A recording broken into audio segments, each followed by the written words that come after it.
Hello everyone. In today's session, we will discuss the concept of pharmacological actions of acetylcholine over visceral smooth muscles and the glands. So what we are going to discuss, we are studying the parasympathomimetics, and in the parasympathomimetics chapter, we are discussing the pharmacological actions. In today's, we will cover the action on the visceral smooth muscle and the glands, right? So first starting from the visceral smooth muscle. Normally हमको पता क्या होना चाहिए, देखिए already चूंकि बार बार फिर से मैं इस बात को एक बात कहना चाहता हूं कि आपके बेसिक्स स्टार्ट हो रहे हैं, आपको हर छोटी छोटी चीजों को ध्यान से पढ़ना है ताकि आप बाद में अपने कॉन्सेप्ट को अच्छे से स्ट्रॉन्ग कर पाए। अच्छे से स्ट्रॉन्ग आपका कॉन्सेप्ट तभी होगा जब आप एक एक चीजों का डिटेल्ड स्टडी करेंगे। जैसे फॉर एग्जांपल विसरत स्मूथ मसल में जब हम फार्माकोलॉजिकल एक्शन पढ़ रहे हैं एसिटाइल कोलिन का, तो सबसे पहले आपके सामने ये चैलेंज आता है कि आपको ये पता होना चाहिए विसरल स्मूथ मसल में रिसेप्टर कौन से टाइप के हैं जिन पे एसिटाइल कोलिन आके बाइंड करेगा। तो आपको पता चलेगा कि विसरल स्मूथ मसल में जो रिसेप्टर हैं वो बेसिकली कौन से हैं, आपके मस्कैरिनिक का M3 टाइप है। कौन सा है? M3 टाइप है। अब आपके बाद इसके बाद आपको पता चलेगा प्रोटीन कौन सी है, GQ प्रोटीन है। तो जैसे ही आपके पास इतनी इंफॉर्मेशन होती है और ये इंफॉर्मेशन आपको याद करनी पड़ेगी, आपको बार बार क्लासिफिकेशन ड्रग्स का याद करना, रिसेप्टर की लोकेशन कहां कहां पे है, ये आपका पार्ट है, उसको आप ज्यादा से ज्यादा मेहनत करके बार बार रिवाइज करके याद करेंगे। बहरहाल, तो विसरल स्मूथ मसल में यहां पे हमारा कौन सा रिसेप्टर है? M3 रिसेप्टर है। और प्रोटीन कौन सी है? GQ। जब कभी GQ प्रोटीन होगी तो हमने ऑलरेडी ये चीज पढ़ के रखी है। देखिए सबसे पहले स्टेप क्या है, एसिटाइल कोलिन किस पे आके बाइंड हुआ? M3 रिसेप्टर पे। कहां पर बाइंड हो रहा है? विसरल स्मूथ मसल में। और वो विसरल स्मूथ मसल हो सकती है आपके गैस्ट्रोइंटेस्टाइनल ट्रैक्ट की, यूरिनरी ब्लैडर की, लंग्स की एंड आईज की। तो इतनी जगह बेसिकली हम विसरल स्मूथ मसल पे कोलिनर्जिक इफेक्ट देखेंगे एसिटाइल कोलिन का। तो एसिटाइल कोलिन किस पे बाइंड हुआ? M3 रिसेप्टर पे। अच्छा, कौन सी प्रोटीन एक्टिवेटेड हुई? GQ। तो क्या इसमें डाउट है किसी को? कोई डाउट नहीं होना चाहिए। बच्चों जब GQ प्रोटीन एक्टिवेटेड होगी तो जो पाथवे चलेगा अंदर, वो पाथवे कौन सा है?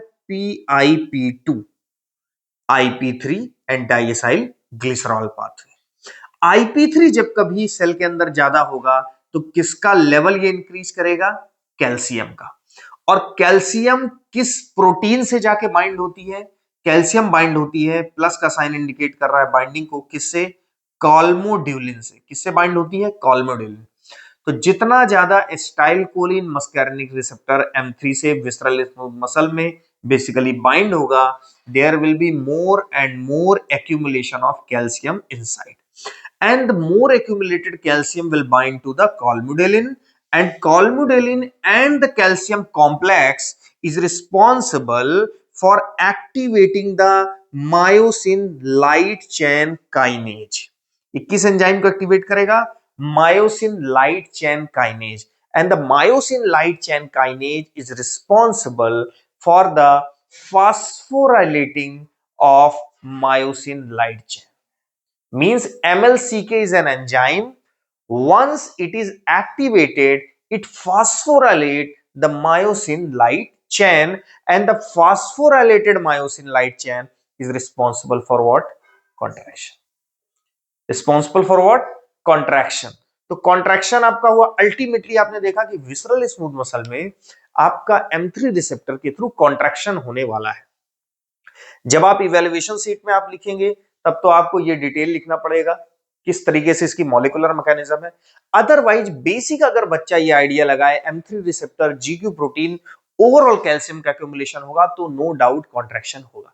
अब हम पर्टिकुलर ऑर्गन में देखते हैं, उस साइट पे देखते हैं जहां पे M3 रिसेप्टर अलग अलग प्रेजेंट है विसरल स्मूथ मसल में।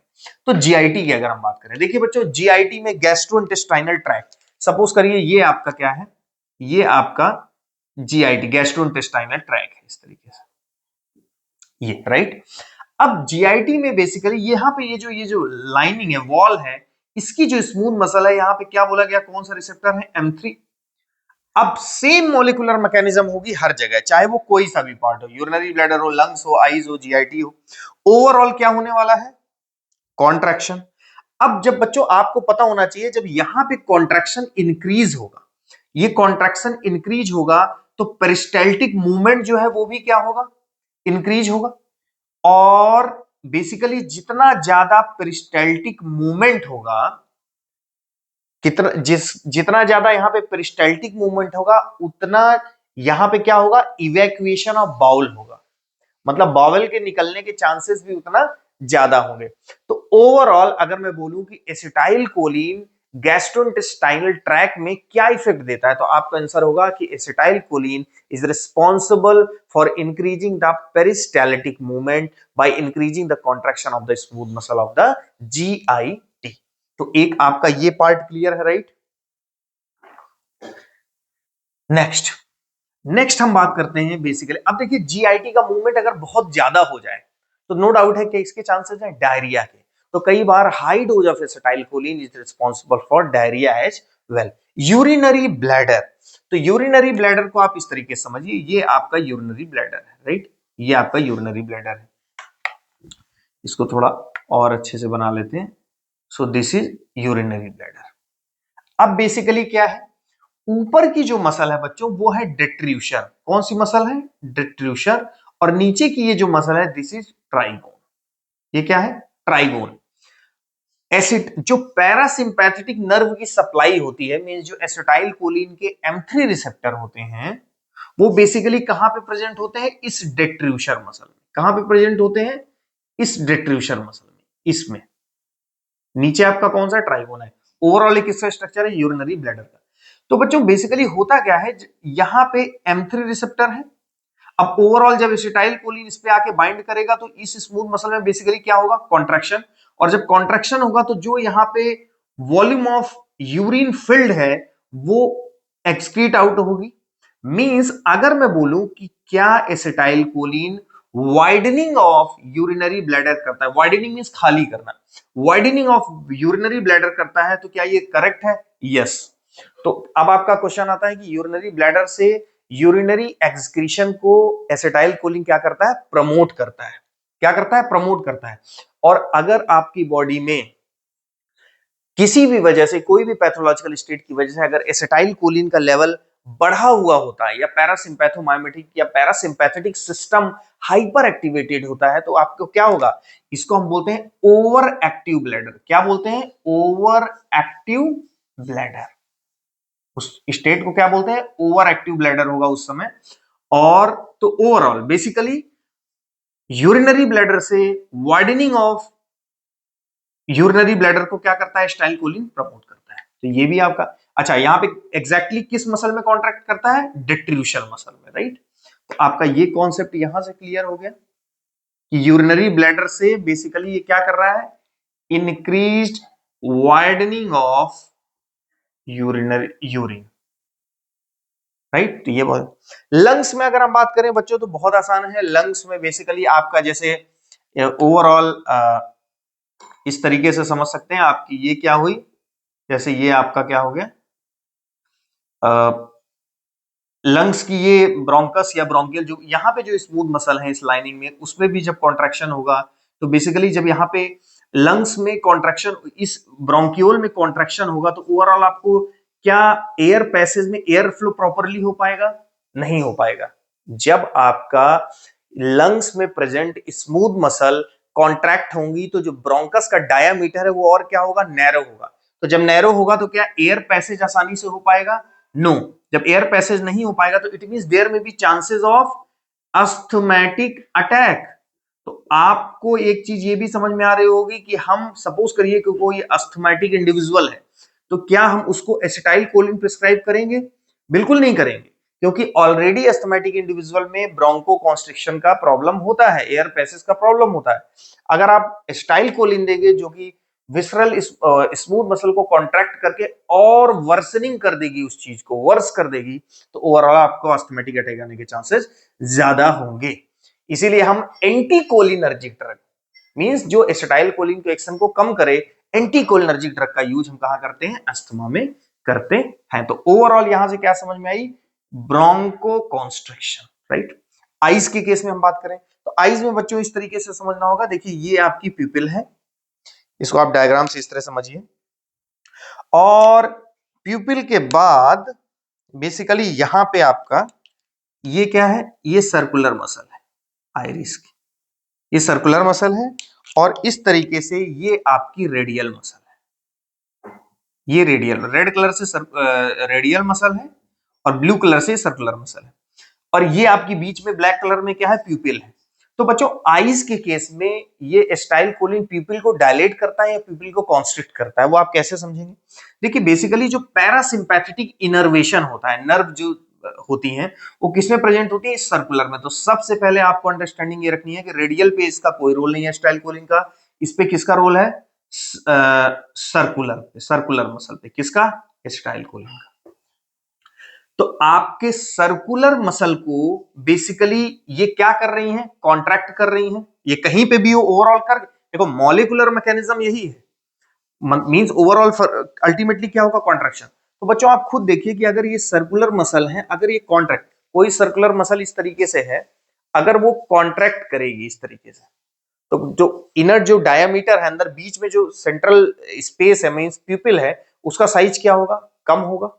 तो ओवरऑल हम इससे समझ सकते हैं कि acetyl Colin binds with the M3 receptor present on the circular muscle of the iris and produces the contraction of the circular muscle and thereby produces the constriction of pupil, and that is why we call this is क्या करता है, meiosis. ये basically क्या करता है, meiosis means pupillary constriction, pupillary प्यूपिल को क्या करेगा, कॉन्स्ट्रिक्ट करेगा। तो यहां से आपको आईज में भी उसका बात समझ में आ गया, मियोसिस करता है।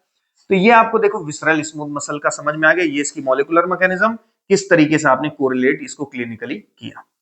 दूसरा अगर हम ग्लैंड्स में बात करें, ग्लैंड्स में भी अगेन कौन से रिसेप्टर है, M3 रिसेप्टर। अब M3 रिसेप्टर अगेन से मॉलिक्यूलर मैकेनिज्म क्या होगी, ओवरऑल कैल्शियम का रिलीज ज्यादा होगा, कैल्शियम का एक्यूमुलेशन उस ग्लैंड में जब ज्यादा होगा, अगर हम ग्लैंड की बात करें तो किसी ग्लैंड में जब कैल्शियम का लेवल ज्यादा होगा तो ओवरऑल ग्लैंडुलर कॉन्ट्रैक्शन होगा, और ग्लैंडुलर कॉन्ट्रैक्शन क्या करेगा, उस ग्लैंड से सब्सटेंस को या हार्मोन्स को अकॉर्डिंगली क्या करेगा, रिलीज करेगा। जैसे अगर हम बात करें, देखिए सबसे पहले तो आप इस चीज से भी याद कर सकते हैं, चूंकि पैरासिम्पैथेटिक नर्वस सिस्टम को rest and digest nervous system कहते हैं। तो जब डाइजेस्ट नर्वस सिस्टम कहते हैं, इट मींस ये डाइजेशन में हेल्प करता है। तो डाइजेशन में हेल्प करेगा तो इट मींस ये जितने इंटेस्टाइनल सिक्रीशंस हैं उनको क्या करता है, प्रमोट करता है। तो आप और भी मतलब ओवरऑल अगर आप कहें इन शॉर्ट, जो मेरी ट्रिक है वो ये है कि बॉडी के सारे सिक्रीशंस को एसिटाइल कोलिन प्रमोट करता है, जैसे sweating, salivation, लैक्राइमेशन, gastric juice secretion. तो सारे के सारे सिक्रीशंस क्या हो रहे हैं, बढ़ रहे हैं। तो आप इसको इस तरीके से याद कर सकते हैं कि पैरासिम्पैथेटिक या कोलिनर्जिक या एसिटाइल कोलिन ग्लैंड्स में by accumulating the calcium via the M3 receptor GQ mediated pathway responsible for increasing all the secretion, whether it is sweating, salivation, lacrimation and gastric juice secretion। तो ये visceral smooth muscle और glands पे हुआ pharmacological action. हमने already पढ़ के रखा है हार्ट पे और कहां पे, ब्लड वेसल्स में। तो आपके 4 जगह पे फार्माकोलॉजिकल एक्शन आपके क्लियर हो गए। तो आपको बेसिक, फिर से मैं कह रहा हूं कि बेसिक्स आपके स्टार्ट है, आप इसमें घर में प्रैक्टिस करिए, वीडियो देखने के बाद एक बार नोट्स पढ़िए आप, तो आपको अंडरस्टैंडिंग बहुत अच्छी बन पाएगी। So this is all about the concept of pharmacological action of acetylcholine over glands and visceral smooth muscle. अगर आपको कंटेंट अच्छा लगता है तो चैनल को सब्सक्राइब करिए और फ्रेंड के साथ ज्यादा से ज्यादा शेयर करिए। Thank you very much.